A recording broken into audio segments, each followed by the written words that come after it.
warahmatullahi wabarakatuh. Baiklah teman-teman, saya Eisyani, mahasiswa pendidikan sejarah Fakultas Keguruan dan Ilmu Pendidikan Universitas Riau. Nah, pada video kali ini saya akan membahas tentang inovasi kurikulum. Inovasi kurikulum yang akan saya bahas yaitu inovasi kurikulum berbasis kompetensi dan inovasi kurikulum berbasis masyarakat. Silakan. Inovasi kurikulum dan pembelajaran dimaksudkan sebagai suatu ide, gagasan, ataupun tindakan dalam bidang kurikulum dan pembelajaran, yang mana tindakan tersebut itu hal yang baru, dan hal yang baru tersebut dapat memecahkan masalah pendidikan.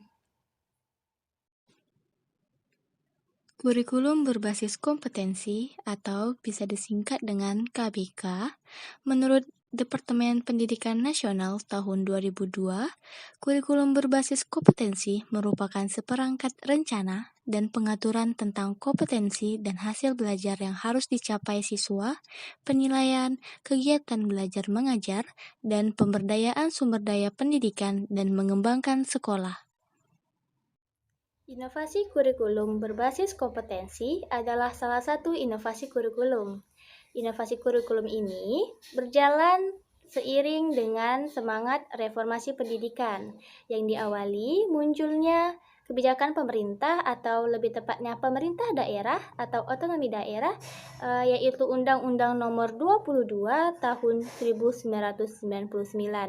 Kebijakan ini dikeluarkan oleh pemerintah karena adanya dorongan oleh kebutuhan masyarakat dalam dimensi globalisasi, yang mana kemajuan iptek sudah sangat pesat, sehingga kehidupan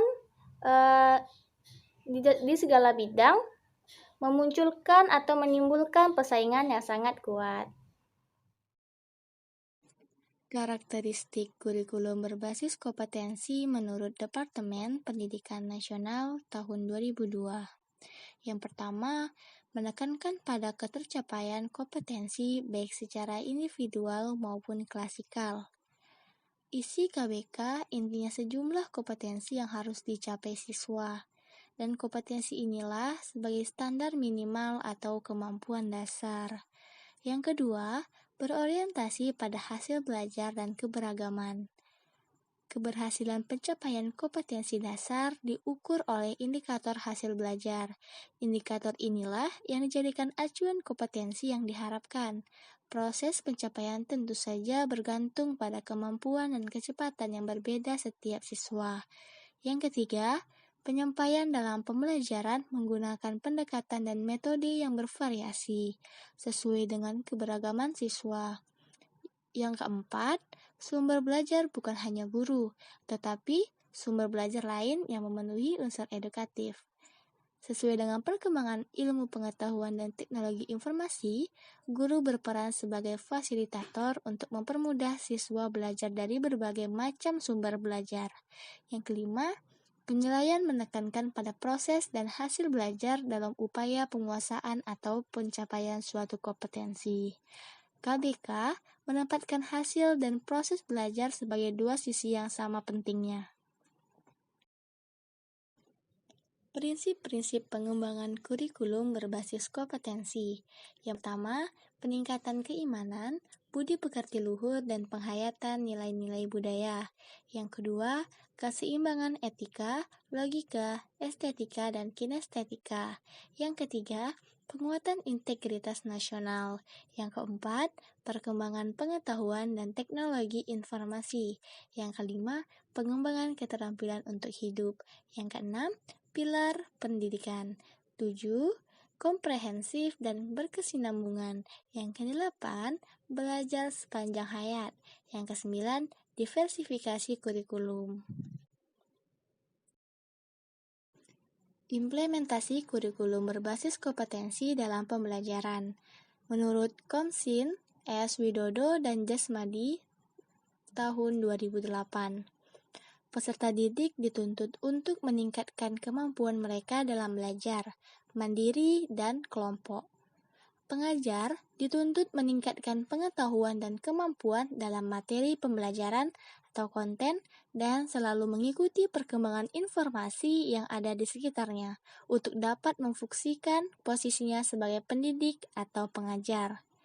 Pengajar, dosen atau guru atau pelatih dalam proses pembelajaran harus tetap menggunakan koridor bahwa pembelajaran berbasis kompetensi menekankan pada proses bukan hasil. Kurikulum berbasis masyarakat atau disingkat dengan KBM. Kurikulum berbasis masyarakat merupakan kurikulum yang menekankan perpaduan antara sekolah dan masyarakat guna mencapai tujuan pengajaran. Bahan dan objek kajiannya adalah kebijakan dan ketetapan yang dilakukan di daerah, disesuaikan dengan kondisi lingkungan alam, sosial, ekonomi, budaya, dan disesuaikan dengan kebutuhan pembangunan daerah yang perlu dipelajari oleh siswa di daerah tersebut.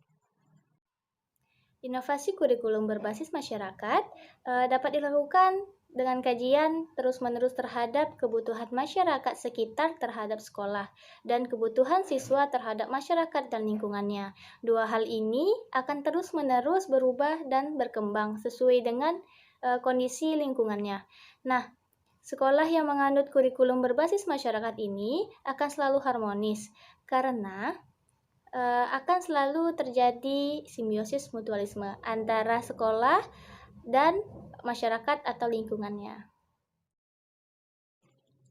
Tujuan kurikulum berbasis masyarakat ada 3. Yang pertama, memperkenalkan siswa kepada lingkungannya dan ikut melestarikan budaya daerah. Yang kedua, membekali siswa dengan kemampuan dan keterampilan. Kemampuan dan keterampilan ini bisa menjadi bekal hidup mereka di masyarakat seandainya mereka tidak dapat melanjutkan ke jenjang pendidikan yang lebih tinggi. Yang ketiga, membekali siswa agar bisa hidup mandiri. Karakteristik kurikulum berbasis masyarakat. Yang pertama, karakteristik pembelajaran. Yang kedua, karakteristik materi pembelajaran. Ketiga, kegiatan siswa dan guru. Keempat, penilaian. Karakteristik kurikulum berbasis masyarakat yang pertama yaitu karakteristik pembelajaran. Nah, karakteristik pembelajaran ini terdapat 5 karakteristik. Yang pertama, berorientasi pada masyarakat atau kegiatan belajar bersumber pada buku teks. Yang kedua, disiplin kelas berdasarkan tanggung jawab bersama bukan berdasarkan paksaan atau kebebasan. Yang ketiga, metode mengajar dititik beratkan pada pemecahan masalah. Yang keempat, strategi pembelajaran lebih banyak outdoor atau di luar kelas. Nah, yang terakhir, bentuk hubungan atau kerjasama sekolah dan masyarakat adalah mempelajari sumber-sumber masyarakat, menggunakan sumber-sumber tersebut, dan memperbaiki masyarakat tersebut. Selanjutnya, karakteristik materi pembelajaran. Nah, yang pertama, validitas. Telah teruji kebenaran dan kesahihannya. Yang kedua, tingkat kepentingan yang sangat diperlukan oleh siswa. Ketiga, kebermanfaatan secara akademik dan non-akademik sebagai pengembangan kecakapan hidup atau life skill dan mandiri. Nah, yang keempat, layak dipelajari. Tingkat kesulitan dan kelayakan bahan ajar dan tuntutan kondisi masyarakat sekitar. Nah, kelima, menarik minat. Dapat memotivasi siswa untuk mempelajari lebih lanjut dengan menumbuhkan rasa ingin tahu. Nah, yang keenam, alokasi waktu. Penentuan alokasi waktu terkait dengan keleluasan dan kedalaman materi. Nah, yang terakhir, sarana dan sumber belajar. Dalam arti media atau alat peraga yang berfungsi memberikan kemudahan terjadinya proses pembelajaran. Kegiatan siswa dan guru. Yang pertama, kegiatan siswa. Siswa diberikan peluang untuk mencari, menemukan, mengolah sendiri pengetahuan dan sikap dan keterampilan di bawah bimbingan guru. Kegiatan guru pada siswa. Guru menjadi fasilitator, sumber belajar, pembina, konsultan, dan mitra atau partner. Karakteristik kurikulum berbasis masyarakat yang terakhir yaitu penilaian. Nah, penilaian berbasis kelas atau PBK yaitu siswa mengumpulkan portofolio, hasil karya atau penugasan, kinerja, dan tes tertulis kepada guru. Guru menilai berdasarkan tingkat kecapaian prestasi siswa selama dan setelah kurikulum berbasis masyarakat.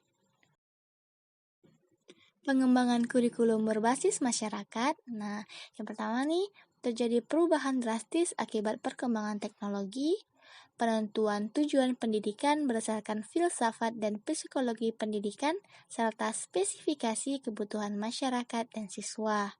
Seleksi strategi pembelajaran meliputi kegiatan, model, dan metode pembelajaran. Implementasi strategi pembelajaran secara aktual. Selanjutnya, evaluasi pengajaran untuk nilai keberhasilan siswa dan efektivitas pembelajaran serta perbaikan evaluasi. Dan yang terakhir, evaluasi program kurikulum. Baiklah teman-teman, itu saja yang bisa saya sampaikan. Apabila ada kekurangan, mohon dimaafkan. Assalamualaikum warahmatullahi wabarakatuh.